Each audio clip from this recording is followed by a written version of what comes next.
how are you advising the retailers that you're working with to approach generative engine optimization? Are they focusing on one engine? Are they diversifying? What do you recommend?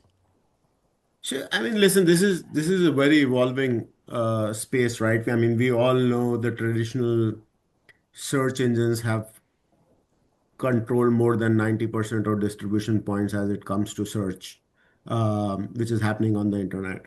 What is fundamentally changing is instead of consumers searching for it, you're replacing it with AI doing that search for you, right? Hmm. So got multiple platforms out there, Gemini being one of them, Perplexity, ChatGPT, other important ones, right?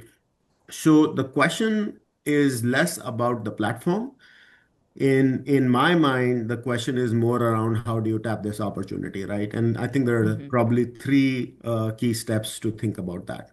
The one is how do you kind of think about what is your strategy around generative optimization? And that kind of starts with, thinking about similar to the backwiring you had in search engine optimization, is thinking through your platform, your content, and then kind of, tying it into different platforms with specific languages and words and, metadata there. The second element to this is really finding highly cited publishers and then optimizing your content because that's where generative AI will pick from and Hmm. prioritize in when they're kind of doing their algorithms and searching through all the content out there.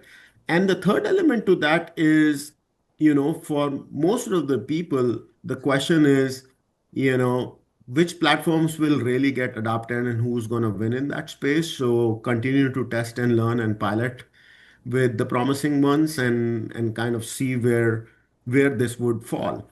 That's for, I would say, most of the retailers and brands. Now, we all know there are exceptions to this in terms of either Rufus from Amazon or Sparky Hmm. from Walmart, which again, very different scale. So they're gonna kind of invest and build the capability where they can own the consumer as well as the back platform and the engine. So definitely very, very exciting. Lot to kind of unpack here. Hmm. So, the headline is gonna be start preparing for it, Right. test and learn, pilot, and be prepared for the future because this is coming really fast.